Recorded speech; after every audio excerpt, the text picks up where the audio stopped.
Vete de aquí, viejo fracasado. Esas fueron las palabras que mi propia hija Clara me gritó antes de tirar mi ropa al patio mojado. A los 71 años, después de toda una vida trabajando como mecánico para darle lo mejor a ella, me estaban echando de mi propia casa. O mejor dicho, de la casa que yo había comprado con el sudor de mi frente y que ella ahora consideraba solo suya. Si alguna vez has sido dejado de lado por tu propia familia, entenderás exactamente lo que sentí cuando vi mis camisas empapándose en el suelo mientras mi hija me señalaba la puerta como si fuera un extraño. El dolor no era solo físico por tener que agacharme a recoger mis pertenencias con estas rodillas viejas, era algo mucho más profundo. Era la traición de quien más amé en este mundo. Ya no puedo más contigo aquí, me gritó desde la ventana mientras yo juntaba mis zapatos enlodados. Eres una carga. Solo comes y ocupas espacio. Cada palabra era como una puñalada directa al corazón. Esta era la misma niña que solía correr hacia mí cuando llegaba del taller, la que me pedía que le arreglara sus juguetes rotos, la que me decía que era el mejor papá del mundo. Pero había algo que Clara no sabía. Algo que cambiaría todo para siempre. 3 días antes, mientras ella me trataba como un estorbo en mi propia casa, yo había recibido una llamada del abogado Valentín. Mi hermana Elvira, que había fallecido el mes pasado en Estados Unidos, me había dejado una herencia que ni en mis sueños más locos hubiera imaginado, $50 millones. $50 millones que mi hija desconocía por completo mientras me humillaba frente a los vecinos. 50 millones que me convertían en millonario justo en el momento en que ella me llamaba viejo inútil y me pedía que me fuera para siempre de su vida. Mientras recogía mi última camisa del suelo fangoso, miré hacia arriba y vi a mi vecina Amalia asomándose por la ventana, moviendo la cabeza con tristeza. Ella había visto todo. Había sido testigo de cómo la hija que yo crié con tanto amor me trataba peor que a un perro callejero. ¿A dónde vas a ir, José?, me preguntó Amalia con la voz quebrada.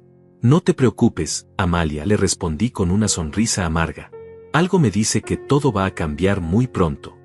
Y tenía razón. Porque al día siguiente, mi querida hija Clara vería algo que la haría palidecer por completo, a su viejo fracasado saliendo de una limusina negra con chofer, vestido con un traje que costaba más que todo lo que ella tenía en su armario. Pero esa parte de la historia viene después. Primero, déjame contarte cómo llegué a este momento. Para entender por qué las palabras de Clara me dolieron tanto, necesitas conocer mi historia completa. Me llamo José Martínez, tengo 71 años, y durante más de 40 años trabajé como mecánico en un pequeño taller del barrio San Miguel. Mis manos siempre estuvieron manchadas de grasa, mi ropa siempre olía a motor y gasolina, pero nunca me avergoncé de eso. Era un trabajo honesto, digno, y con ese trabajo honesto logré sacar adelante a mi familia durante décadas. Mi esposa Mercedes murió hace 8 años de cáncer de mama. Ella era la luz de mi vida, la que mantenía unida a nuestra familia, la que sabía exactamente qué decir cuando Clara se ponía difícil o rebelde, la que me calmaba cuando yo llegaba exhausto del taller después de trabajar 12 horas seguidas. Mercedes siempre me decía mientras me masajeaba los hombros: José, tú eres un hombre de valor.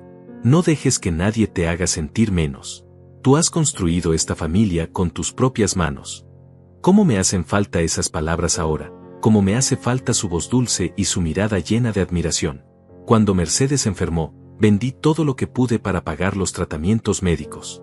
El taller que había sido mi vida durante 20 años, nuestros ahorros de toda una vida, hasta el Volkswagen azul que tanto me gustaba y que había comprado usado pero con tanto esfuerzo. Clara era estudiante universitaria en ese momento, estudiaba administración de empresas, y yo me aseguré de que no le faltara nada durante esos 2 años terribles de enfermedad de su madre. Siguió estudiando, siguió viviendo cómodamente en la casa, siguió teniendo todo lo que necesitaba mientras yo trabajaba doblemente para mantener a flote a la familia y pagar las medicinas que costaban una fortuna. Recuerdo vívidamente los últimos días de Mercedes. Yo dormía en una silla junto a su cama de hospital, sosteniendo su mano mientras ella me susurraba: cuida a Clara, José. Ella te va a necesitar más de lo que cree. Yo le prometí que siempre estaría ahí para nuestra hija, que nunca la abandonaría, que sería el padre que ella merecía. Fue la última promesa que le hice a mi esposa antes de que cerrara los ojos para siempre. Después de que Mercedes murió, Clara terminó sus estudios y consiguió un buen trabajo en una oficina corporativa del centro de la ciudad. Yo me sentía tremendamente orgulloso de ella, pensaba que por fin podríamos ser una familia unida otra vez, que podríamos apoyarnos mutuamente en nuestro dolor. Pero algo cambió drásticamente en Clara después del funeral. Empezó a avergonzarse de mí de maneras que nunca había imaginado. Cuando sus nuevos amigos de la oficina venían a la casa, me pedía que me quedara encerrado en mi cuarto. Papá, es que hueles a aceite de motor, me decía con disgusto. Mis amigos son diferentes, tienen educación universitaria. Yo intentaba explicarle que podía ducharme, cambiarme de ropa, pero ella movía la cabeza. No es solo eso, papá. Es tu manera de hablar, tu manera de ser. Diferentes. Esa palabra se volvió constante en nuestra casa, como un eco que me perseguía día y noche. Yo era diferente porque no tenía estudios universitarios como sus amigos. Era diferente porque no sabía usar bien el teléfono inteligente que Clara me había regalado. Era diferente porque seguía viendo las noticias en la televisión en lugar de leerlas en internet. Era diferente porque prefería tomar café en taza de cerámica en lugar de esos vasos de plástico que se botaban. Poco a poco, sin darme cuenta, me fui convirtiendo en un extraño incómodo en mi propia casa. Mi hermana Elvira era la única persona en el mundo que me entendía realmente.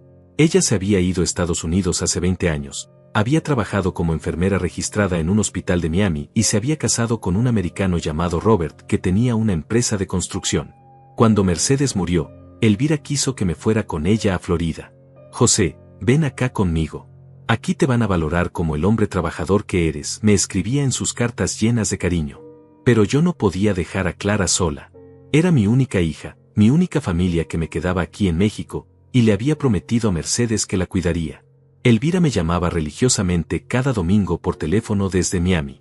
Era la única persona que me escuchaba realmente, que me preguntaba cómo me sentía, que se preocupaba genuinamente por mi bienestar emocional. ¿Cómo te trata Clara?, me preguntaba siempre con esa voz dulce que me recordaba tanto a nuestra madre. Y yo siempre le mentía descaradamente. Bien, Elvira. Muy bien. Somos una familia feliz. No quería que se preocupara por mí desde tan lejos, no quería ser una carga para ella también. Pero la verdad era completamente diferente y mucho más dolorosa. Clara había empezado a tratarme como una carga económica y emocional. Cuando llegaba del trabajo, suspiraba profundamente cuando me veía sentado en la sala viendo televisión. Papá, ¿no tienes algo que hacer?, me decía con fastidio. Empezó a cocinar solo para ella, a comprar comida solo para ella, a actuar como si yo fuera un invitado incómodo que había overstayed su bienvenida en mi propia casa. Los fines de semana, cuando yo quería que saliéramos juntos como solíamos hacer cuando Mercedes vivía, ella siempre tenía excusas elaboradas. Tengo planes con mis amigos de la oficina, papá. Voy a salir con gente de mi edad, tú no encajarías. Tú no entenderías de qué hablamos. Cada excusa era un clavo más en el ataúd de nuestra relación padre-hija. Yo intentaba acercarme a ella de 1000 maneras diferentes. Le preparaba su desayuno favorito, huevos revueltos con jamón como le gustaban desde niña. Le planchaba su ropa de trabajo con el mismo cuidado que Mercedes solía hacerlo. Le arreglaba cualquier cosa que se dañara en la casa, desde una llave que goteaba hasta una ventana que no cerraba bien. Pero nada funcionaba. Cada gesto mío parecía molestarla más y más. No necesito que hagas eso, papá, me decía con irritación. Puedo hacerlo yo sola. Ya no soy una niña. Las cosas empeoraron dramáticamente cuando Clara empezó a traer a su novio Gael a la casa. Gael era un tipo arrogante de 30 años que trabajaba en una empresa de tecnología y que desde el primer día me trató como si fuera completamente invisible. Cuando yo intentaba hacer conversación durante la cena, él me respondía con monosílabos y luego se llevaba a Clara a su cuarto. Los escuchaba hablando en voz baja durante horas, y aunque no podía oír las palabras exactas, sabía por el tono que hablaban de mí. Una noche, sin querer y sin buscarlo, escuché parte de su conversación que cambió todo. ¿Hasta cuándo va a vivir aquí tu papá?, le preguntó Gael con desprecio. Ya está viejo, Clara. Deberías llevarlo a un hogar de ancianos o algo así. Nosotros necesitamos nuestro espacio. Mi corazón se partió en 1000 pedazos, pero lo que más me dolió fue la respuesta de Clara. Tienes razón, Gael. Ya no puedo más con él aquí. Después de esa noche terrible, todo cambió para peor. Clara empezó a ser más directa y cruel con su rechazo. Me decía que comía demasiado y que gastaba mucha comida. Que gastaba mucha electricidad dejando las luces encendidas. Que hacía ruido cuando caminaba por la casa en la madrugada. Cualquier excusa era buena para hacerme sentir culpable de existir, de ocupar espacio, de respirar el mismo aire que ella. Hace un mes, mi hermana Elvira murió súbitamente de un ataque al corazón en Miami. Yo quería ir al funeral, necesitaba despedirme de la única persona que me había amado incondicionalmente. Pero Clara se negó rotundamente a prestarme el dinero para el viaje. No tenemos dinero para eso, papá, me dijo sin siquiera levantar la vista de su teléfono. Además, ¿para qué? Ya está muerta. No va a saber si fuiste o no. Su frialdad me dejó completamente helado. Elvira había sido como una segunda madre para Clara cuando era niña, y ahora ni siquiera le importaba despedirse de ella. Lo que Clara no sabía era que Elvira me había dejado mucho más que recuerdos y dolor.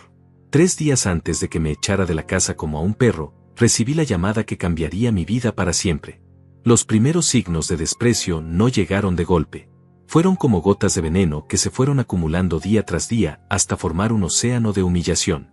Todo empezó de manera sutil, casi imperceptible, después de que Clara consiguió su trabajo en la oficina corporativa.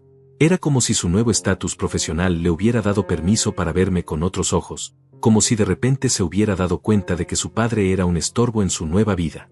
La primera señal fue durante una cena familiar en casa de mi compadre Braulio, el mismo hombre que había sido mi mejor amigo desde los tiempos del taller. Braulio siempre me había respetado, siempre había valorado mi trabajo y mi dedicación familiar. Esa noche, cuando llegamos a su casa, Clara me susurró al oído: papá, por favor no hables de tu trabajo de mecánico. La gente aquí es diferente. Yo me quedé helado. ¿Cómo podía avergonzarse del trabajo que había pagado sus estudios, su ropa, su comida durante tantos años? Durante la cena, cuando Braulio me preguntó cómo estaba llevando la jubilación, Clara me interrumpió antes de que pudiera responder. Mi papá está explorando nuevas oportunidades, dijo con una sonrisa falsa.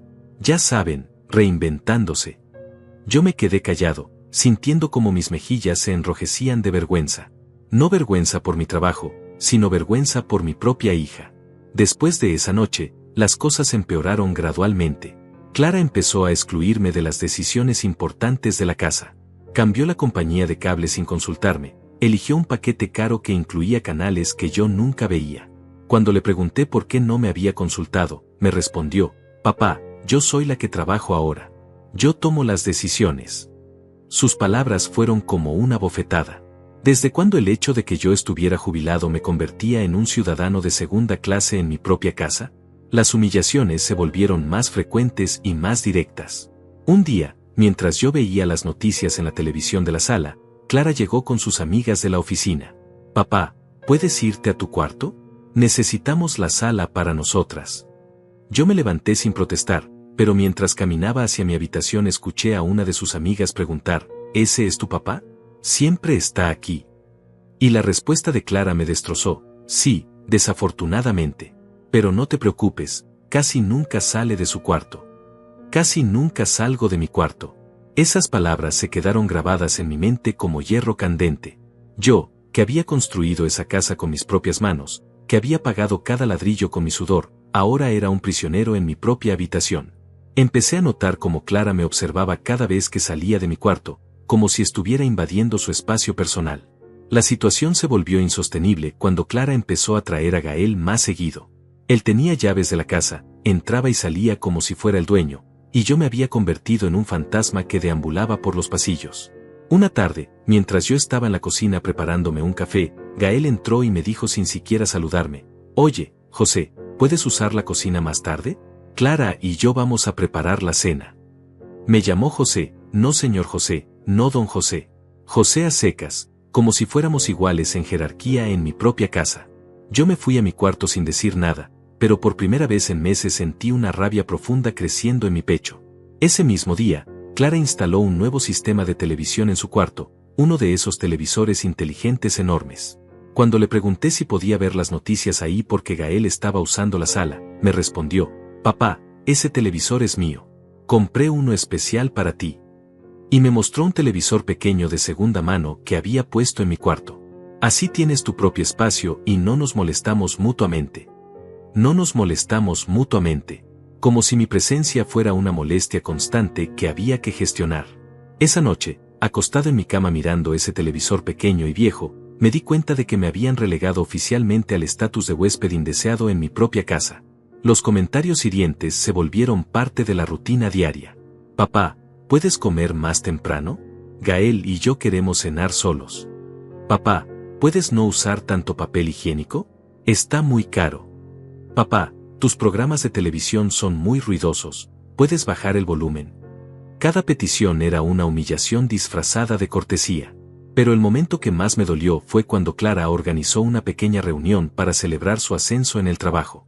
Invitó a sus colegas, a Gael, a algunos amigos. Yo pensé que sería incluido en la celebración, después de todo era su padre y me sentía orgulloso de su éxito profesional. Pero cuando bajé de mi cuarto vestido con mi mejor camisa, Clara me interceptó en las escaleras. Papá, ¿puedes quedarte en tu cuarto esta noche? Es que mis invitados son del trabajo y... bueno, tú entiendes. No entendía. No entendía cómo mi propia hija podía avergonzarse tanto de mí que prefería esconderme como si fuera un secreto vergonzoso. Pero Clara, es mi casa también, le dije con la voz quebrada. Ya pedí pizza para todos, pensé que... Papá, por favor no hagas esto más difícil, me interrumpió. Solo por esta noche. Te prometo que mañana hablamos. Pero mañana nunca llegó. Nunca hablamos. Yo me quedé encerrado en mi cuarto escuchando las risas y conversaciones de gente que celebraba el éxito de mi hija mientras yo, quien había hecho posible ese éxito, estaba exiliado en mi propia casa. Esa noche, mientras escuchaba la celebración a través de las paredes, tomé una decisión que cambiaría todo. Llamé a mi hermana Elvira a Miami. Elvira, le dije con la voz entrecortada, creo que Clara ya no me quiere aquí. Hubo un largo silencio del otro lado de la línea antes de que mi hermana respondiera. José, ven acá conmigo. Aquí vas a ser respetado como el hombre que eres. Pero yo no podía abandonar a Clara. A pesar de todo, era mi hija, mi única familia aquí. Le había prometido a Mercedes que la cuidaría, que estaría ahí para ella. No podía romper esa promesa, no importaba cuánto me doliera. Los días siguientes fueron una escalada constante de humillaciones. Clara empezó a poner reglas en la casa, no podía ver televisión después de las 9 de la noche porque hacía ruido, no podía usar la lavadora los fines de semana porque Gael necesitaba lavar su ropa, no podía invitar a mis amigos porque la casa era muy pequeña para visitas. Mi compadre Braulio, que había sido mi amigo durante décadas, dejó de visitarme. José, me dijo un día por teléfono, me da mucha pena, pero Clara me pidió que no viniera más. Dice que le da ansiedad tener gente extraña en la casa. Gente extraña. Braulio, que había sido como un hermano para mí, ahora era gente extraña. Fue entonces cuando me di cuenta de que Clara tenía un plan. No era solo incomodidad o vergüenza. Era una estrategia calculada para hacerme sentir tan miserable que yo mismo decidiera irme. Pero yo no tenía a dónde ir. Mi pensión apenas me alcanzaba para sobrevivir, y definitivamente no me alcanzaba para rentar un lugar propio. Una mañana, mientras desayunaba solo en la cocina, encontré una revista inmobiliaria abierta sobre la mesa. Había círculos rojos alrededor de varios anuncios de residencias para adultos mayores. El mensaje era claro, Clara quería que me fuera a un hogar de ancianos. Esa tarde, cuando Clara llegó del trabajo, le pregunté directamente, ¿quieres que me vaya de la casa? Ella evitó mi mirada y respondió, papá, solo estoy explorando opciones para que seas más feliz. Hay lugares muy bonitos donde puedes estar con gente de tu edad. Gente de mi edad. Como si yo fuera un objeto que había que almacenar en el lugar apropiado. Clara, yo construí esta casa. Aquí están todos mis recuerdos con tu madre. Esta es mi vida, le dije con desesperación. Papá, las cosas cambian. Tú no puedes vivir en el pasado para siempre, me respondió con frialdad. Además, Gael y yo estamos pensando en casarnos. Necesitamos nuestro espacio. Ahí estaba la verdad. Gael y ella querían la casa para ellos solos, y yo era el obstáculo que había que remover. Pero yo no iba a rendirme tan fácilmente. Esta era mi casa, mi vida, mi lugar en el mundo. No importaba cuánto me humillaran, no iba a irme voluntariamente. Sin embargo, 3 días después de esa conversación, recibí una llamada que cambiaría todo para siempre. Era el abogado Valentín desde Miami, con noticias sobre la herencia de mi hermana Elvira. Noticias que convertirían toda esta humillación en el prólogo de una historia muy diferente. Pero Clara no sabía nada de esa llamada. No sabía que su viejo fracasado acababa de convertirse en millonario. No sabía que cada humillación que me estaba dando se convertiría en una vergüenza que la perseguiría para siempre. La gota que derramó el vaso llegó de la manera más inesperada y dolorosa. 3 días después de la conversación sobre las residencias para adultos mayores, recibí una llamada que me cambiaría la vida para siempre.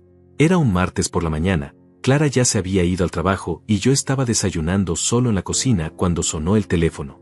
Señor José Martínez, Preguntó una voz formal con acento americano. Habla el licenciado Valentín Rodríguez, abogado de su hermana Elvira Martínez de Thompson. Lamento mucho su pérdida. Mi corazón se aceleró. Habían pasado 3 semanas desde el funeral de Elvira al que no pude asistir, y pensé que tal vez había algún problema con los papeles o algo relacionado con sus pertenencias.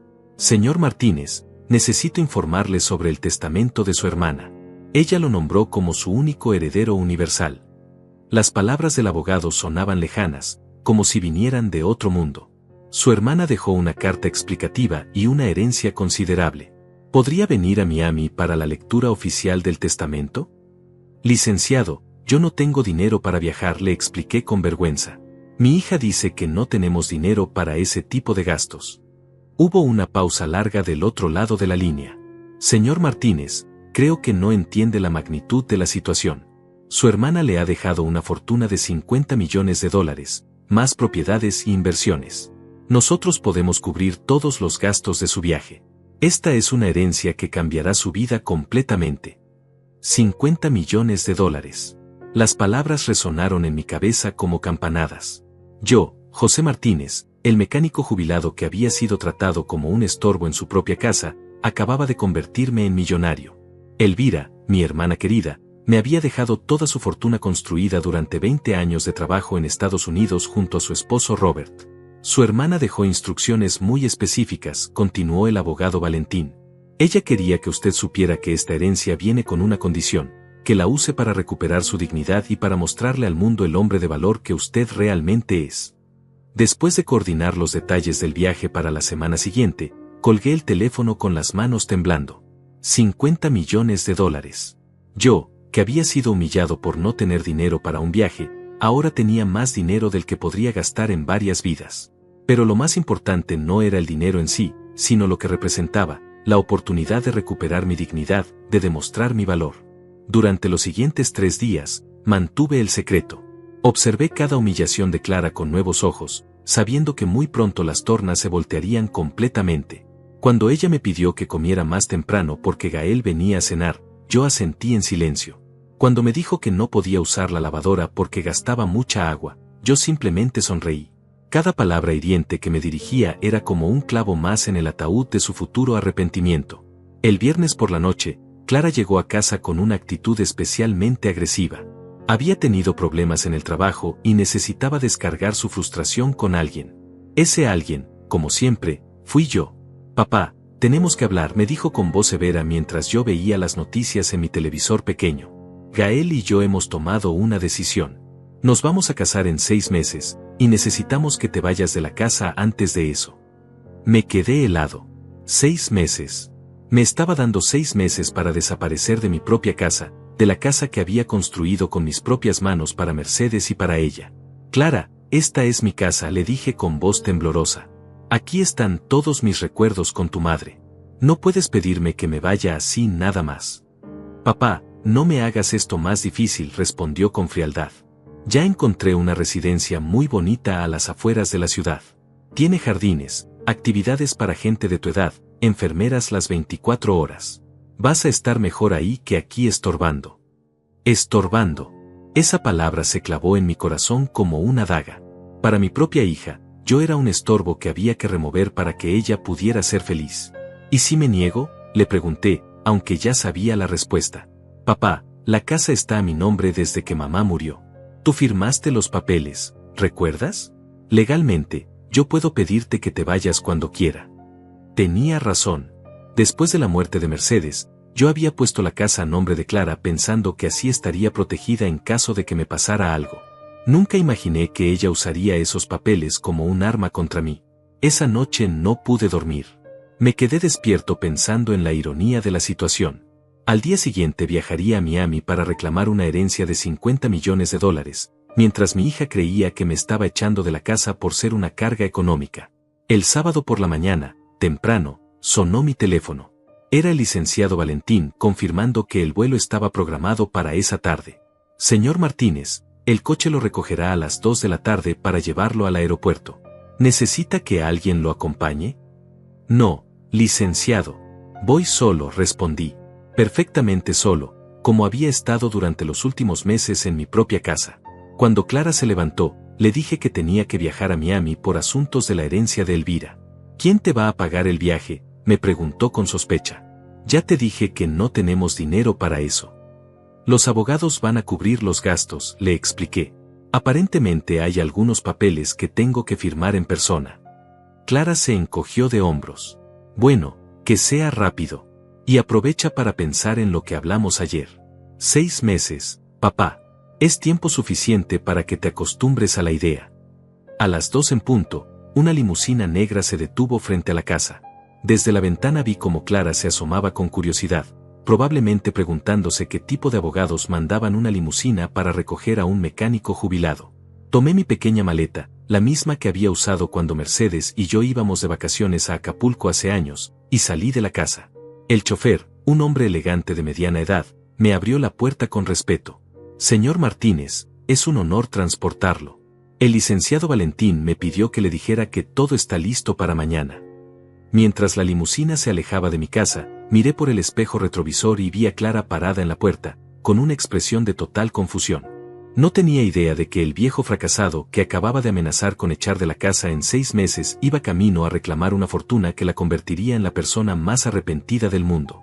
El vuelo a Miami fue una experiencia surrealista. Volé en primera clase por primera vez en mi vida, mientras las azafatas me trataban con una deferencia que no había experimentado en meses.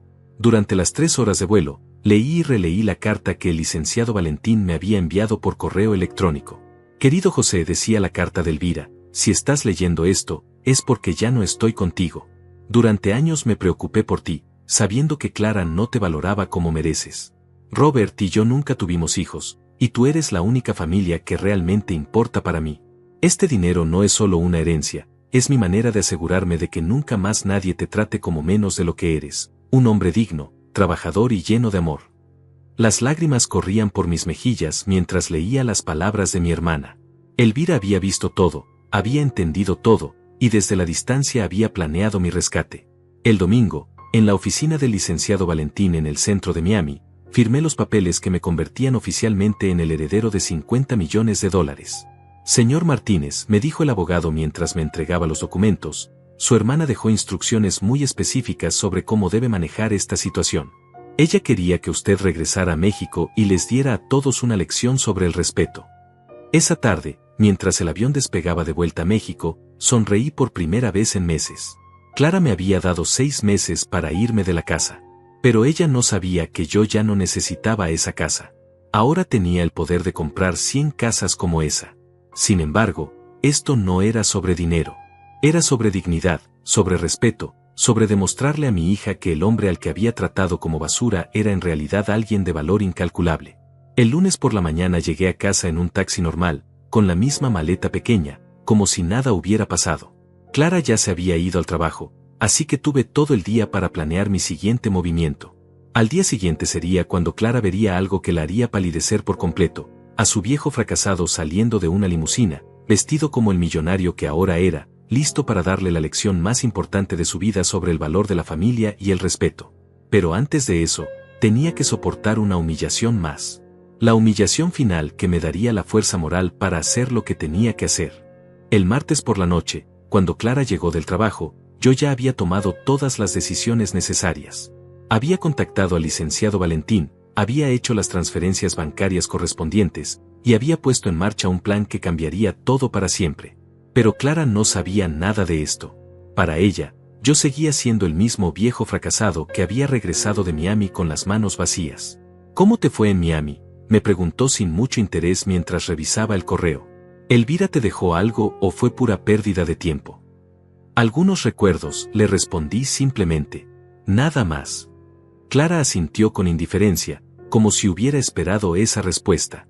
Para ella, era lógico que su tía Elvira no le hubiera dejado nada. Valjebel a su hermano el mecánico jubilado.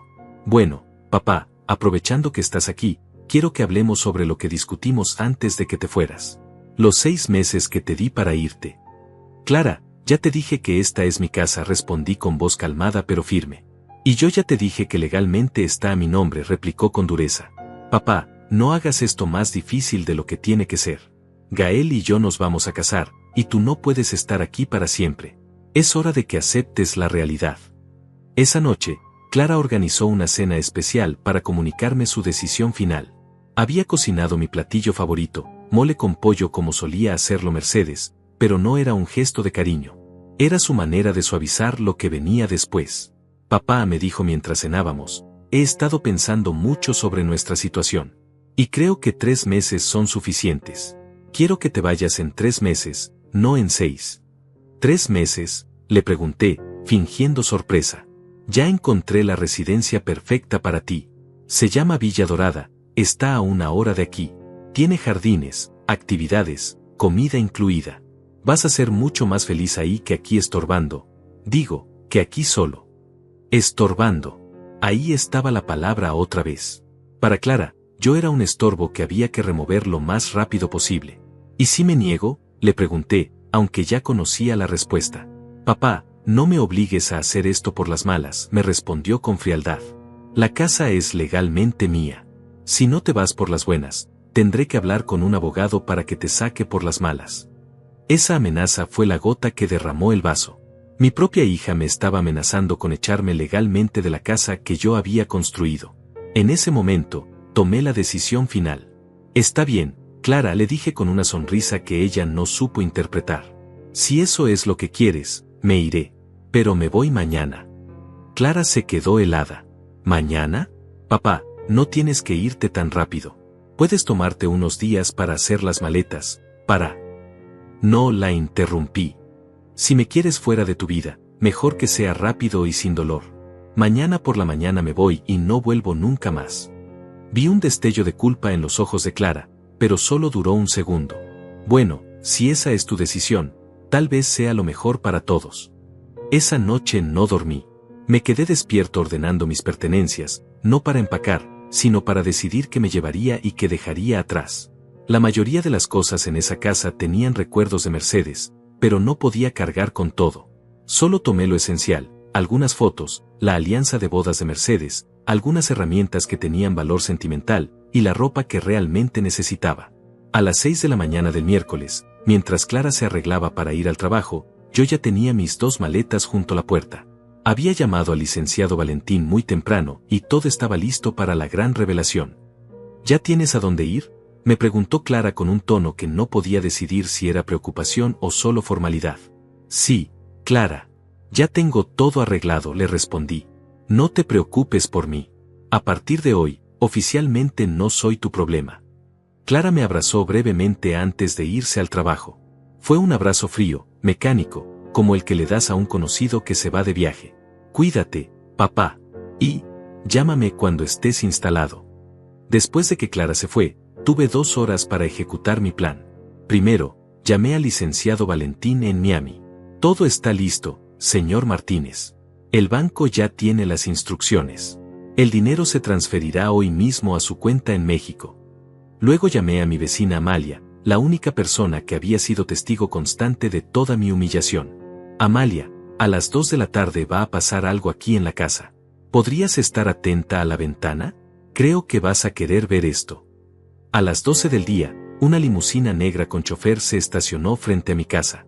Era la misma limusina que me había recogido para ir al aeropuerto, pero esta vez venía con un propósito completamente diferente. El chofer, Diego, un hombre elegante que el licenciado Valentín había contratado, tocó la puerta exactamente a las 12:30. Señor Martínez, ¿está listo?, me preguntó con respeto mientras tomaba mis maletas. Más que listo, Diego. Trajiste lo que te pedí. Todo está en el coche, señor. El traje, los zapatos, la documentación del banco, y la carta de su hermana Elvira. Me subí a la limusina y me cambié de ropa completamente. El traje era de marca italiana, los zapatos de cuero genuino, y por primera vez en años me vi en el espejo como un hombre de clase. Pero no era solo la ropa. Era la postura, la confianza, la dignidad que el dinero me había devuelto. A las 2 en punto, le pedí a Diego que diera una vuelta a la manzana y se estacionara exactamente frente a la casa justo cuando Clara llegara del trabajo. El timín tenía que ser perfecto. A las 2:15, vi el coche de Clara doblando la esquina. Mi corazón empezó a latir más rápido. Este era el momento que había estado esperando, el momento en que todas las humillaciones se convertirían en justicia. Clara se estacionó en la entrada de la casa y se bajó del coche como siempre, revisando su teléfono, sin prestar atención a nada más. Pero cuando levantó la vista y vio la limusina estacionada frente a su casa, se detuvo en seco. Diego, ahora, le dije a mi chofer. Diego salió de la limusina con elegancia profesional y me abrió la puerta trasera. Yo salí despacio, ajustándome los puños de mi traje italiano, y caminé hacia Clara con la cabeza en alto y una sonrisa tranquila en el rostro. Clara se había puesto pálida como un papel.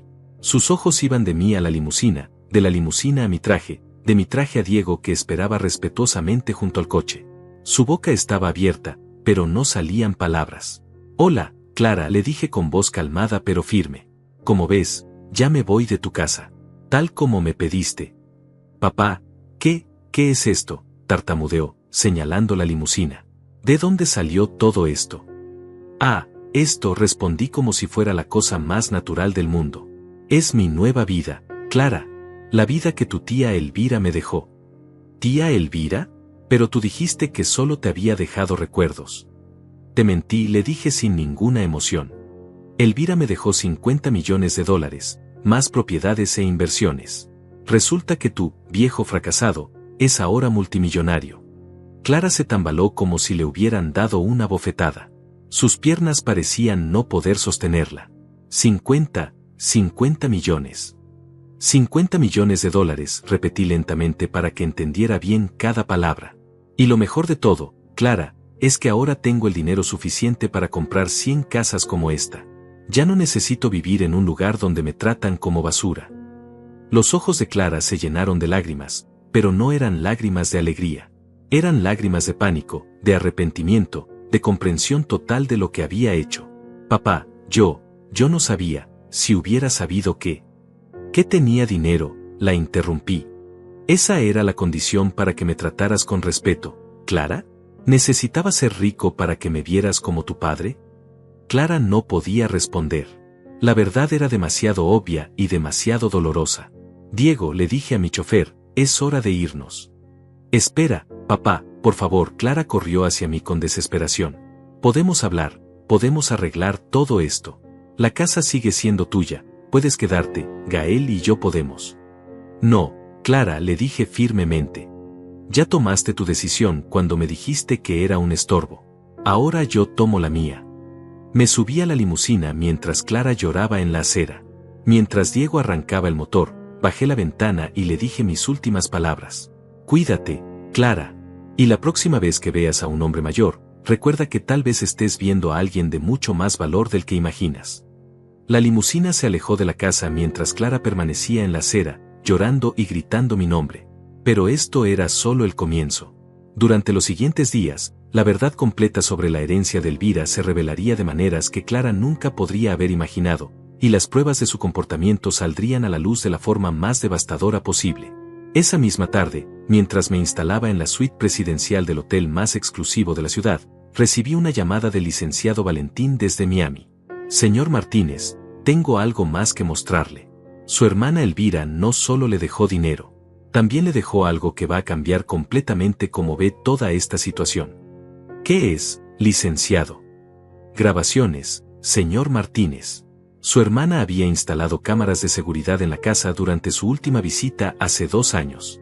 Ella grabó todo lo que pasaba cuando usted no estaba presente.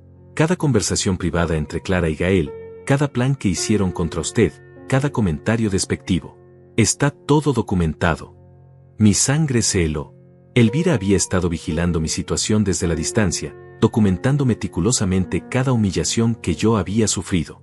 ¿Por qué no me dijo nada cuando estaba viva? Porque ella quería que usted viviera su propia experiencia, que tomara sus propias decisiones. Pero también quería protegerlo. Las grabaciones son su póliza de seguro, señor Martínez. La prueba definitiva de que usted fue víctima de abuso emocional y manipulación. Esa noche, en mi suite del hotel, recibí un paquete por mensajería. Contenía un disco duro con más de 50 horas de grabaciones, organizadas por fechas y etiquetadas meticulosamente. También había una carta final de Elvira que me explicaba todo. Querido José, decía la carta, estas grabaciones son mi regalo final para ti. Durante 2 años documenté cómo Clara y Gael planearon sacarte de tu propia casa. Grabé cada insulto, cada plan, cada conversación donde hablaron de ti como si fueras basura.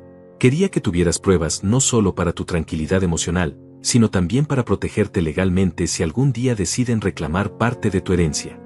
Conecté el disco duro a la laptop que había comprado esa tarde y comencé a ver las grabaciones. Lo que vi me partió el corazón, pero también me llenó de una furia justa que no había sentido en años. La primera grabación mostraba a Clara y Gael en la sala de mi casa, 3 meses después de la muerte de Mercedes. ¿Hasta cuándo va a vivir aquí tu papá?, preguntaba Gael con desprecio. Ya está viejo, Clara.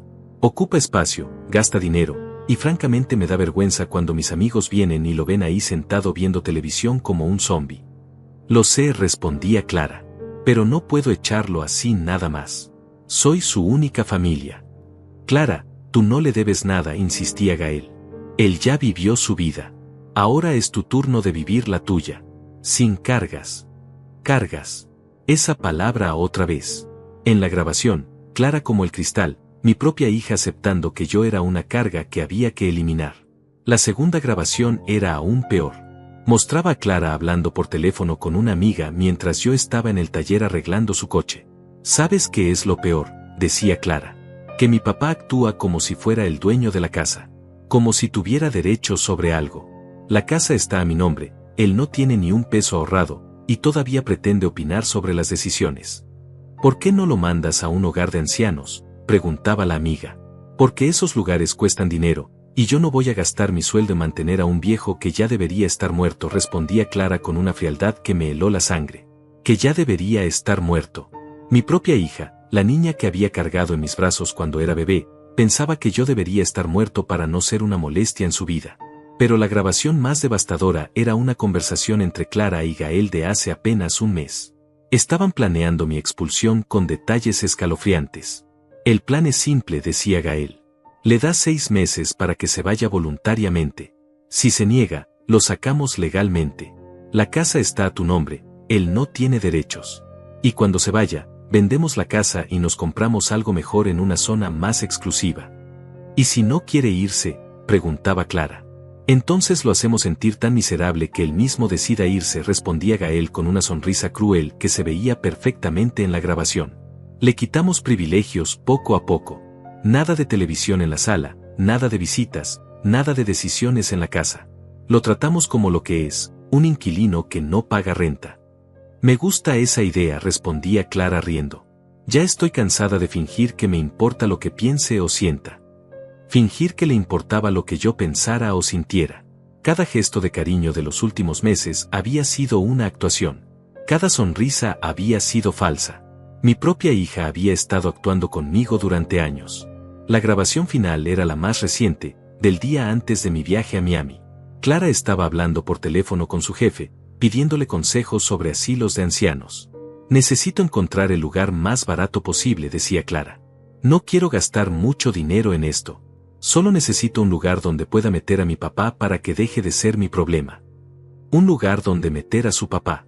Como si fuera un objeto que había que almacenar en el lugar menos costoso posible. Pero lo que vino después me dejó sin aliento. El jefe de Clara le había preguntado, ¿y qué va a pasar con la herencia de tu tía Elvira? ¿Tu papá no heredó nada? No creo, había respondido Clara con seguridad. Mi tía Elvira nunca tuvo mucho dinero. Era enfermera, no doctora. Y mi papá es tan ingenuo que probablemente se conformó con algunos recuerdos sentimentales. Además, aunque hubiera heredado algo, él es muy viejo para administrar dinero. Yo tendría que hacerme cargo de todo. Ahí estaba la verdad final. Clara no solo había asumido que yo no tenía dinero, sino que había planeado apropiarse de cualquier herencia que pudiera haber recibido, argumentando que yo era muy viejo para administrar mis propios recursos. Al día siguiente, decidí que era hora de que estas grabaciones vieran la luz. Contraté a los mejores abogados de la ciudad y les mostré toda la evidencia. También contraté a un investigador privado para que documentara la reacción de Clara cuando se enterara de toda la verdad. El jueves por la mañana, mientras Clara estaba en su trabajo creyendo que yo había desaparecido para siempre de su vida, mis abogados fueron a visitarla a su oficina. La grabaron, legalmente y con su consentimiento, mientras le mostraban las evidencias de su propio comportamiento. Señorita Martínez, le dijo el abogado principal, representamos a su padre, José Martínez. Él nos ha autorizado a mostrarle estas grabaciones donde usted planea su expulsión de la casa familiar. La reacción de Clara fue exactamente lo que esperaba. Primero negación, eso es imposible, no hay cámaras en mi casa. Luego shock cuando vio las grabaciones, ¿cómo consiguieron esto? Después pánico, esto es ilegal, ustedes no pueden grabar conversaciones privadas. Y finalmente, cuando se dio cuenta de la magnitud de lo que había hecho, colapso emocional total. Su padre, continuó el abogado, quiere que usted sepa que estas grabaciones serán utilizadas para proteger su patrimonio de cualquier reclamación futura. También quiere que sepa que él no busca venganza legal contra usted, pero sí quiere que entienda las consecuencias de sus acciones. Clara se desplomó en su silla de la oficina llorando incontrolablemente. ¿Dónde está mi papá? Necesito hablar con él. Necesito explicarle que... Su padre no desea tener contacto con usted en este momento, respondió el abogado firmemente. Él está evaluando sus opciones legales y emocionales. Si usted desea comunicarse con él, puede hacerlo a través de nosotros. Esa tarde, recibí un reporte completo de la reacción de Clara. Había intentado llamarme desesperadamente más de 50 veces. Había ido a la casa, había gritado mi nombre, había llorado en la acera durante horas. Había llamado a todos los hospitales de la ciudad pensando que me había dado un ataque al corazón. Había contactado a la policía reportándome como persona desaparecida. Pero lo más revelador de todo fue lo que hizo cuando llegó Gael a consolarla esa noche. Mis investigadores lo grabaron todo desde el coche estacionado frente a la casa. $50 millones, gritaba Gael incrédulo. Clara, tu papá es multimillonario y tú lo echaste de la casa. ¿Cómo pudiste ser tan estúpida? La respuesta de Clara fue lo que finalmente me convenció de que había tomado la decisión correcta. Yo no sabía. ¿Cómo iba a saber que el viejo tenía dinero? Actuaba como un pobre. Actuaba como un pobre. Para Clara, el problema no era haberme tratado mal. El problema era haberme tratado mal sin saber que yo tenía dinero. Su arrepentimiento no era moral, era puramente económico. Esa noche, desde mi suite del hotel, tomé la decisión final sobre mi relación con Clara. No habría reconciliación fácil. No habría perdón inmediato. Si ella quería recuperar a su padre, tendría que demostrar que había aprendido el valor del respeto, no del dinero. Los días siguientes a la revelación fueron como vivir en el ojo de un huracán. Clara había perdido completamente el control y sus intentos desesperados por contactarme se volvieron cada vez más agresivos y manipulativos. Pero lo que ella no sabía era que cada movimiento que hacía estaba siendo documentado por mis investigadores, y cada llamada quedaba grabada por mi equipo legal. El viernes por la mañana, Clara apareció en el hotel donde me hospedaba. Había sobornado a alguien de la recepción para averiguar mi habitación y se presentó en mi puerta golpeando como una desesperada. Papá, sé que estás ahí. Abre la puerta. Tenemos que hablar. Yo no abrí. En su lugar, llamé a seguridad del hotel y la hicieron salir. Pero Clara no se rindió. Esperó en el lobby durante 6 horas, llorando, suplicando a cualquiera que la escuchara que necesitaba ver a su padre. Mi papá está enfermo, le decía a la gente. Está confundido, no sabe lo que hace. Unos estafadores se están aprovechando de él. Estafadores. Así justificaba Clara mi nueva realidad económica. Para ella era imposible aceptar que su viejo fracasado fuera realmente un millonario legítimo. El sábado, Clara escaló su campaña de desprestigio. Comenzó a llamar a todos mis antiguos conocidos del barrio, contándoles una versión distorsionada de los hechos. Mi papá está siendo manipulado por unos estafadores, les decía. Le han hecho creer que heredó millones de dólares y ahora lo tienen secuestrado en un hotel. Están lavándole el cerebro para que odie a su propia familia. Mi compadre Braulio me llamó esa tarde, preocupado. José, Clara me llamó llorando. Dice que unos criminales te tienen engañado, que te están robando tu dinero. ¿Qué está pasando realmente? Le expliqué toda la situación a Braulio. Incluso le mostré algunos fragmentos de las grabaciones de Elvira. Mi viejo amigo se quedó helado. José, yo sabía que Clara te trataba mal, pero no tenía idea de que fuera tan grave. Perdóname por no haber dicho nada antes. No tienes que disculparte, Braulio, le respondí. Clara me había aislado de todos mis amigos. Esa era parte de su plan. Pero Clara no se conformó con los vecinos. El domingo aparecieron en mi hotel 2 policías que habían recibido una denuncia por secuestro de persona mayor. Clara había ido a la delegación y había presentado una denuncia formal alegando que yo estaba siendo retenido contra mi voluntad por una organización criminal. Señor Martínez, me dijo uno de los oficiales, Su hija dice que usted sufre de demencia senil y que unos estafadores lo tienen confundido haciéndole creer que es millonario. Les mostré mi identificación, mis documentos bancarios, la documentación legal de la herencia, y las grabaciones donde Clara planeaba echarme de mi casa. Los policías se quedaron sin palabras. Señor, lamentamos mucho la molestia. Es obvio que usted está en plenas facultades mentales y que su situación económica es legítima. Esa noche, Clara recibió una citación legal por presentar una denuncia falsa. Mis abogados la habían demandado por difamación, calumnia y acoso. Pero lo más doloroso para ella no fue la demanda legal, sino el momento en que se dio cuenta de que había perdido para siempre al padre que la había amado incondicionalmente. El lunes por la mañana recibí una carta desesperada de Clara que me partió el corazón a pesar de todo lo que había pasado. Era la primera vez en meses que sus palabras sonaban genuinamente arrepentidas. Papá querido, decía la carta con letra temblorosa, no he podido dormir, no he podido comer, no he podido hacer nada más que llorar desde que te fuiste. Sé que cometí el error más grande de mi vida. Sé que te traté horrible, que no valoré todo lo que hiciste por mí, que te humillé de maneras imperdonables. Me he dado cuenta de que perdí al hombre más importante de mi vida por codicia, por vergüenza, por pensar que era mejor que tú. Ahora entiendo que tú siempre fuiste el hombre de más valor en mi vida, con dinero o sin dinero. Por favor, papá, dame una oportunidad de disculparme cara a cara. Una oportunidad de demostrar que puedo ser la hija que tú mereces. No me importa tu dinero, papá. Solo quiero recuperar a mi padre. La carta me conmovió, pero también me preocupó. ¿Era arrepentimiento real o solo desesperación porque había descubierto mi fortuna? Decidí poner a prueba la sinceridad de Clara de una manera que revelaría sus verdaderas intenciones. Le pedí a mis abogados que le dijeran que yo estaba dispuesto a verla, pero con una condición: ella tenía que firmar un documento legal renunciando a cualquier reclamación sobre mi herencia. Si realmente se arrepentía por razones emocionales y no económicas, no tendría problema en firmarlo. La reacción de Clara fue reveladora. Primero aceptó inmediatamente, lo cual me dio esperanza. Pero al día siguiente, Gael la había convencido de que era una trampa.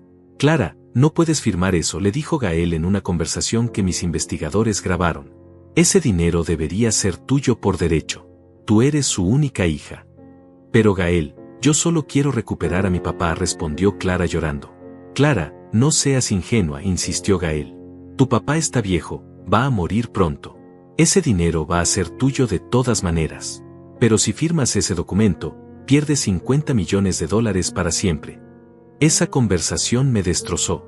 Clara había estado a punto de elegir la relación conmigo por encima del dinero, pero Gael la había manipulado para que pensara solo en la herencia. El miércoles, Clara llegó a la oficina de mis abogados para la cita programada, pero se negó a firmar el documento de renuncia. No puedo firmar esto, les dijo temblando. No es que me importe el dinero, pero, ¿y si mi papá se muere y yo me quedo sin nada? ¿Y si él me deja sin herencia por despecho? Ahí estaba la verdad. Clara no podía arriesgarse a perder la herencia, incluso si eso significaba perder la relación conmigo. Para ella, $50 millones valían más que el amor de su padre. Esa tarde recibí una llamada que cambió todo. Mi doctor me informó que los estudios médicos que me había hecho recientemente mostraban algunas irregularidades en mi corazón. Señor Martínez, no es nada grave por ahora, pero a su edad estas cosas pueden complicarse rápidamente. Necesito que venga para más estudios. Súbitamente me di cuenta de que Gael tenía razón en una cosa: yo estaba viejo y no iba a vivir para siempre. Clara tendría mi herencia eventualmente, pero ¿valdría la pena dejarle dinero a alguien que solo me había valorado cuando descubrió que lo tenía? Esa noche, solo en mi suite del hotel, tomé una decisión que cambiaría todo para Clara y para mí. Pero antes de implementarla, necesitaba una última prueba de las verdaderas intenciones de mi hija. Decidí que era hora de jugar mi carta final, pero de una manera que Clara nunca vería venir. Era hora de descubrir si quedaba algo de la niña que una vez me había amado, o si esa niña había muerto para siempre el día que decidió que su padre era un estorbo en su vida. Al día siguiente comenzaría la fase final de esta dolorosa historia. Una fase que determinaría no solo el futuro de mi fortuna, sino el futuro de mi relación con la única familia que me quedaba en el mundo.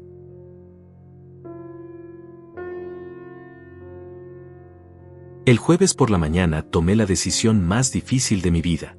No iba a responder a las humillaciones de Clara con gritos ni insultos. Iba a responder con justicia, con clase y con la verdad. Había llegado el momento de demostrarle a mi hija que las acciones tienen consecuencias, y que el respeto no se puede comprar con lágrimas de último minuto. Contraté a la mejor abogada de la ciudad, la licenciada Virginia Hernández, una mujer de 60 años con reputación de ser implacable pero justa. Cuando le mostré todas las grabaciones de Elvira y le expliqué la situación completa, sus ojos se llenaron de indignación. Señor Martínez, me dijo con voz firme, lo que su hija le hizo constituye abuso emocional sistemático y manipulación financiera. Tenemos evidencia suficiente para proceder tanto en lo civil como en lo penal. Licenciada, yo no quiero destruir a Clara, le expliqué. Solo quiero que aprenda el valor del respeto y que entienda las consecuencias de sus acciones. Entiendo perfectamente, señor Martínez. Pero también debe protegerse legalmente. Su hija ya intentó declararlo incompetente mentalmente para acceder a su fortuna. No podemos permitir que eso vuelva a suceder. El viernes, la licenciada Virginia presentó una demanda formal contra Clara por abuso emocional, difamación e intento de desposesión fraudulenta.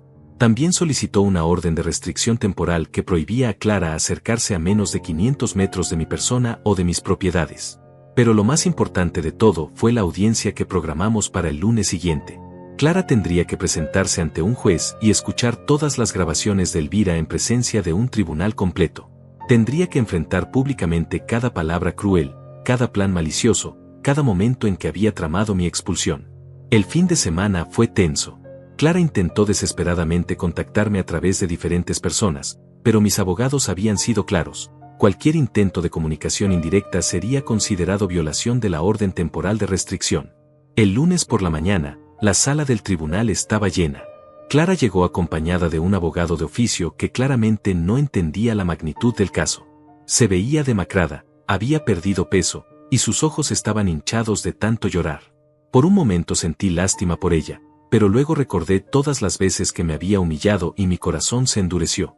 Señora Clara Martínez, dijo el juez con voz solemne, está usted acusada de abuso emocional sistemático contra su padre, José Martínez, así como de intento de manipulación financiera y difamación. ¿Cómo se declara? Clara miró hacia donde yo estaba sentado con mis abogados. Nuestros ojos se encontraron por primera vez desde que me bajé de la limusina, y vi en sus ojos una mezcla de arrepentimiento, terror y súplica desesperada. Inocente, su señoría, susurró Clara con voz temblorosa. Muy bien, respondió el juez. Procederemos a presentar las evidencias. Durante las siguientes 3 horas, toda la sala escuchó las grabaciones de Elvira. Cada conversación donde Clara me llamaba carga, cada plan para echarme de mi casa, cada comentario despectivo sobre mi edad y mi situación económica. Los miembros del jurado movían la cabeza con disgusto, y varios espectadores murmuraban indignados. La peor parte fue cuando reprodujeron la grabación donde Clara decía que yo ya debería estar muerto para no ser una molestia. En ese momento, Clara se desplomó llorando y gritó, yo no quise decir eso. Estaba enojada. Yo amo a mi papá. Orden en la sala, gritó el juez golpeando su martillo. Señora Martínez, tendrá oportunidad de hablar cuando sea su turno. Después de las grabaciones, la licenciada Virginia presentó evidencia documental de todos los intentos de Clara por declararme incompetente mentalmente, incluyendo las llamadas a asilos de ancianos donde preguntaba por el lugar más barato posible para internarme. Finalmente llegó el momento de que Clara hablara en su defensa. Se levantó temblando y se dirigió hacia el estrado. Sus primeras palabras fueron dirigidas directamente a mí. Papá, dijo con voz quebrada, sé que no merezco tu perdón. Sé que las cosas que dije y que hice son imperdonables. Pero quiero que sepas que estoy arrepentida de verdad, no por el dinero, sino porque me di cuenta de que perdí al hombre más importante de mi vida. Durante meses traté de convencerme de que lo que hacía estaba bien, de que tenía derecho a mi propia vida sin cargas. Pero ahora entiendo que tú nunca fuiste una carga. Tú eras mi padre, el hombre que trabajó toda su vida para darme todo lo que necesitaba, y yo te pagué con desprecio y humillación. Las lágrimas corrían por su rostro mientras continuaba, entiendo si nunca puedes perdonarme. Entiendo si quieres que salga de tu vida para siempre. Solo quiero que sepas que voy a pasar el resto de mi vida arrepintiéndome de haber perdido la oportunidad de ser la hija que merecías. El silencio en la sala era absoluto. Incluso el juez parecía conmovido por las palabras de Clara. Pero yo sabía que necesitaba más que palabras. Necesitaba acciones que demostraran que su arrepentimiento era real. Su señoría, dije levantándome de mi asiento, solicito permiso para dirigirme a la corte. Concedido, señor Martínez. Me acerqué al estrado y miré directamente a Clara antes de hablar. Durante 71 años he sido un hombre de honor. Trabajé honestamente, traté a mi familia con amor y respeto, y nunca pedí más de lo que merecía. Lo único que siempre quise de mi hija era que me viera como un hombre de valor. Clara, durante meses me trataste como basura, me humillaste en mi propia casa, y planeaste echarme a la calle. Pero lo que más me dolió no fue la humillación, sino darme cuenta de que para ti yo solo valía algo si tenía dinero. Ahora tienes la oportunidad de demostrar si realmente has aprendido el valor del respeto. Si tu arrepentimiento es genuino, vas a aceptar las consecuencias de tus acciones. Vas a firmar un acuerdo donde renuncias a cualquier reclamación sobre mi herencia, y vas a trabajar para ganarte mi perdón a través de acciones, no de palabras. Clara asintió desesperadamente. Sí, papá. Firmo lo que sea necesario. Solo quiero la oportunidad de demostrar que puedo ser mejor. El juez dictó su veredicto. Clara era culpable de abuso emocional y difamación, pero dada su confesión completa y aparente arrepentimiento, la sentencia sería condicional. Tendría que pagar una multa, hacer servicio comunitario en un hogar de ancianos por 6 meses, y cumplir con el acuerdo de renuncia a la herencia. Después de la audiencia, Clara se acercó a mí con pasos vacilantes. Papá, ¿hay alguna posibilidad de que algún día puedas perdonarme? La miré a los ojos y vi por primera vez en meses un destello de la niña que una vez había sido mi orgullo. Clara, el perdón no es algo que se pide, es algo que se gana. Si realmente quieres ser mi hija otra vez, demuéstramelo con tus acciones durante los próximos meses. Te voy a demostrar que puedo cambiar, papá. Te juro que voy a recuperar tu respeto. Mientras salía del tribunal, sentí por primera vez en meses que había recuperado mi dignidad. No había ganado esta batalla con gritos o venganza. La había ganado con justicia, con verdad, y con la clase que un hombre de mi edad y experiencia debe mostrar siempre. Clara tendría su oportunidad de redimirse, pero esta vez sería bajo mis términos, no los suyos. Y si realmente había aprendido la lección, tal vez algún día podríamos volver a ser una familia. Pero eso dependía completamente de ella. 6 meses después de la audiencia en el tribunal, mi vida había cambiado completamente. No solo por el dinero, sino por algo mucho más valioso. Había recuperado mi dignidad y mi lugar en el mundo. Pero lo más importante de todo era que había aprendido una lección fundamental sobre el verdadero valor de las relaciones familiares. Con parte de la herencia de Elvira compré una hermosa casa en las afueras de la ciudad, con un gran jardín donde pude instalar un pequeño taller para arreglar coches como pasatiempo. No porque necesitara el dinero, sino porque trabajar con mis manos me había dado propósito durante toda mi vida. La casa tenía una vista espectacular de las montañas y suficiente espacio para recibir a las personas que realmente me importaban. Mi compadre Braulio se convirtió en mi vecino más cercano después de que le comprara la casa de al lado para que no tuviera que pagar renta nunca más. José me dijo el día que se mudó, nunca pensé que vería el día en que tú fueras el millonario del barrio, pero me alegra que no hayas cambiado. Sigues siendo el mismo hombre trabajador y humilde de siempre. También establecí una fundación en memoria de Mercedes y Elvira para ayudar a personas mayores que enfrentaban abuso familiar. Cada mes, la fundación ayudaba a ancianos que habían sido abandonados o maltratados por sus propias familias, proporcionándoles vivienda digna, atención médica, y sobre todo, respeto y compañía. Pero la parte más importante de estos 6 meses fue observar la transformación de Clara. Al principio, pensé que su trabajo obligatorio en el hogar de ancianos sería solo una formalidad para cumplir con la sentencia del juez. Pero algo extraordinario sucedió durante esas primeras semanas. Clara me llamó llorando una tarde de martes. Papá, hoy conocí a un señor de 80 años que no ha recibido una visita de su familia en 3 años. Sus hijos viven en la misma ciudad, pero nunca vienen a verlo. Y yo me vi a mí misma en ellos. Cada semana, Clara me contaba sobre los ancianos que conocía en el hogar. Don Ezequiel, que había sido maestro toda su vida y ahora nadie recordaba sus historias. Doña Amalia, que había criado a 6 hijos y ahora vivía sola porque todos estaban demasiado ocupados para visitarla. Cada historia era un espejo que le mostraba a Clara lo que había estado a punto de hacerme. Papá me dijo durante una de nuestras conversaciones telefónicas semanales, entiendo ahora por qué estabas tan triste en casa. No era porque fueras viejo o inútil. Era porque te sentías invisible, como estos abuelitos aquí que tienen tanto que dar pero nadie los escucha. Después de 3 meses de trabajo en el hogar, Clara tomó una decisión que me sorprendió completamente. Renunció a su trabajo corporativo y se inscribió en cursos para convertirse en trabajadora social especializada en cuidado de adultos mayores. Papá, quiero dedicar mi vida a asegurarme de que ningún anciano pase por lo que tú pasaste por mi culpa, me explicó cuando vino a visitarme por primera vez desde la audiencia. Quiero usar el resto de mi vida para honrar la lección que tú me enseñaste.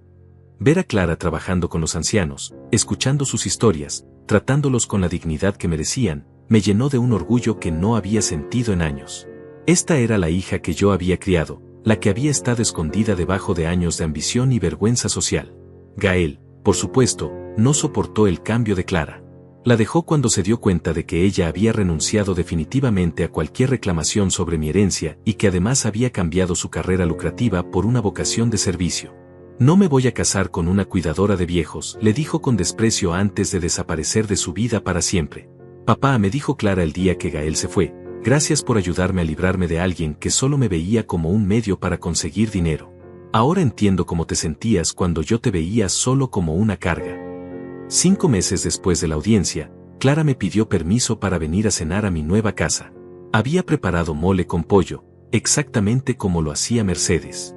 Cenamos en mi nuevo comedor, con vista al jardín donde yo había plantado las flores favoritas de su madre. Papá, me dijo después de la cena, sé que no tengo derecho a pedirte esto, pero, ¿crees que algún día podrás perdonarme completamente? La miré a los ojos y vi por primera vez en años a la verdadera Clara, la niña que había crecido para convertirse en una mujer que finalmente entendía el valor del respeto y la dignidad humana. Clara, le respondí tomando su mano, el perdón no es algo que se otorga de una vez. Es algo que se construye día a día, con acciones consistentes que demuestran que has aprendido la lección. Durante estos meses has demostrado que entiendes lo que hiciste mal, y más importante, has demostrado que estás dispuesta a cambiar. ¿Eso significa que me perdonas?, preguntó con lágrimas en los ojos. Significa que estoy orgulloso de la mujer en la que te estás convirtiendo, le respondí. Y significa que quiero que seas parte de mi vida otra vez, pero esta vez como iguales que se respetan mutuamente. Esa noche, Clara durmió en la habitación de huéspedes de mi nueva casa por primera vez desde que me había ido. Al día siguiente desayunamos juntos en el jardín, y por primera vez en años, nuestra conversación no estuvo marcada por tensión o resentimiento, sino por respeto mutuo y cariño genuino. Ahora, 1 año después de todo lo que pasó, Clara viene a visitarme cada fin de semana. Trabajamos juntos en el jardín, cocinamos las recetas de Mercedes, y hablamos sobre su trabajo con los ancianos. Ella nunca ha vuelto a pedirme dinero, nunca ha insinuado que tiene derecho a mi herencia, y nunca me ha hecho sentir como una carga. Hace unas semanas, Clara me trajo a una de sus pacientes del hogar de ancianos, una señora de 85 años que no tenía familia. Papá, me dijo, quería que conocieras a doña Virginia. Ella me recuerda mucho a la abuela Elvira. Pasamos una tarde hermosa los tres, compartiendo historias y risas. Al final del día, doña Virginia me dijo, señor José, usted tiene una hija extraordinaria. Se nota que la educó muy bien. Sí, le respondí mirando a Clara con orgullo. Finalmente se convirtió en la mujer que yo sabía que podía ser. No todos los días son perfectos. Clara y yo todavía estamos aprendiendo a reconstruir nuestra relación sobre nuevas bases. Pero la diferencia es que ahora ambos entendemos que el respeto no se puede comprar, no se puede fingir, y definitivamente no depende de cuánto dinero tengas en el banco. Al final de cuentas, no quería el dinero por el dinero mismo. Lo que siempre quise fue que me vieran como un hombre de valor, como alguien cuya vida y experiencia merecían respeto. La herencia de Elvira me devolvió mi dignidad, pero lo que realmente me devolvió la felicidad fue recuperar a mi hija. Y ahora, cada vez que veo a Clara tratando a los ancianos en su trabajo con el mismo cariño y respeto que yo merecía, sé que la lección fue aprendida no solo por ella, sino que se multiplicará en cada vida que ella toque. Ese es el verdadero legado que quiero dejar, que el respeto y la dignidad humana valen más que todo el dinero del mundo.